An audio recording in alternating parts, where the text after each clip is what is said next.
करें तो समाजवादी नेता और पूर्व सांसद धर्मेंद्र यादव से जनतंत्र टीवी के राजनीतिक संपादक अखिलेश मिश्र ने खास बातचीत की। उन्होंने मैनपुरी उपचुनाव को लेकर यह साफ कहा कि बीजेपी पूरी तरीके से बौखलाई हुई है।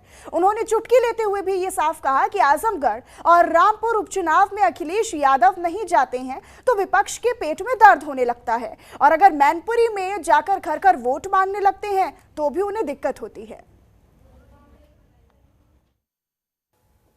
समाजवादी पार्टी मैनपुरी के उपचुनाव को अपना प्रतिष्ठा का विषय बनाकर चुनाव लड़ रही है। इस वक्त हमारे साथ पूर्व सांसद धर्मेंद्र जी। धर्मेंद्र जी, मैं देख रहा हूँ पूरे दिन रात आप लगे हुए हैं, इतनी रात हो गई है, कार्यकर्ताओं को निर्देश दे रहे हैं, उनके साथ मीटिंग कर रहे हैं, घर पे जा रहे हैं, कुछ चिंता है क्या? नहीं, चिंता की कोई बात ही नहीं, सवाल ही नहीं।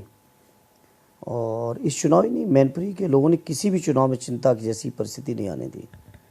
यहाँ के लोगों ने स्वयं श्रद्धेय नेताजी की पार्टी की चिंता को हरने का काम किया है लोगों ने। अच्छा, आपको लगता है कि बीजेपी जिस तरह से हमलावर है, आप कह रहे हैं कि जिस तरह से आपके नेताओं को चुनाव आयोग जाना पड़ता है, आपको लगता है कि ये एक बड़ी चुनौती होगी इस लोकसभा चुनाव में? हालांकि बीजेपी को ऐसा लगता है कि अगर ये सब कुछ करेंगे तो एक चुनौती पेश कर लेंगे, लेकिन बीजेपी के लोग शायद मैनपुरी के राजनीतिक इतिहास से वाकिफ नहीं हैं या जान के आंखें बंद किए हुए हैं। ये नेताजी का क्षेत्र है। नेताजी के बारे में पूरे देश में लोग एक नारा लगाते रहे हैं, पूरा जीवन उनके नारा लगाए हैं।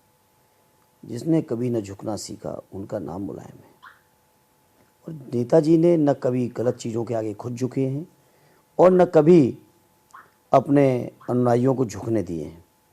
और नेताजी ने हमेशा सच्चाई के रास्ते पर चलते हुए, ईमानदारी के रास्ते पर चलते हुए, जनता की बेहतरी के रास्ते पर चलते हुए, जनता की बेहतर से बेहतर सेवा के रास्ते पर चलते हुए का न केवल अपने जीवन में उतारा, बल्कि उन्होंने हम लोगों को वही ट्रेनिंग दी है।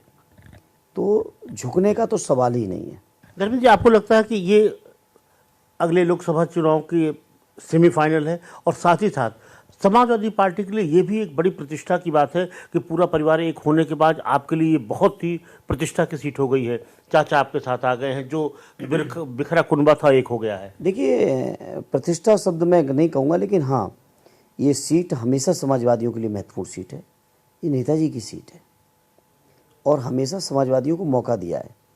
और मैनपुरी की जनता, इस क्षेत्र की जनता, जिसमें इटावा भी शामिल है, जिसमें विधानसभा, यहाँ की जनता नेताजी के सम्मान में, नेताजी को श्रद्धांजलि देते हुए आर्य डिम्पल जी को ऐतिहासिक वोटों से चुनाव जिताएंगे। धर्मेंद्र जी, आप यहाँ पे खुद चुनाव लड़े थे, लड़ चुके हैं, आपको क्या लगता है, क्या अंतर देखते हैं तब के चुनाव में, आपके चुनाव में चुनौतियाँ बढ़ी हैं? नहीं, कोई चुनौतियाँ नहीं बढ़ी हैं। मैं कह सकता हूँ कि लगातार लोगों का पार्टी के प्रति, नेताजी के प्रति जो भाव रहा वो लगातार बढ़ता जा रहा है। और अखिलेश जी, आज आप इस बात को स्वीकार करें या ना करें, परिणाम आएगा, उस दिन हम बात करेंगे। उस समय जब मैं चुनाव लड़ा था या उसके बाद के भी एक दो चुनाव में, जो लोग वोट समाजवादी पार्टी को नहीं भी देते थे, उन वर्गों में भी पार्टी का जनाधार व्यापक बढ़ा है।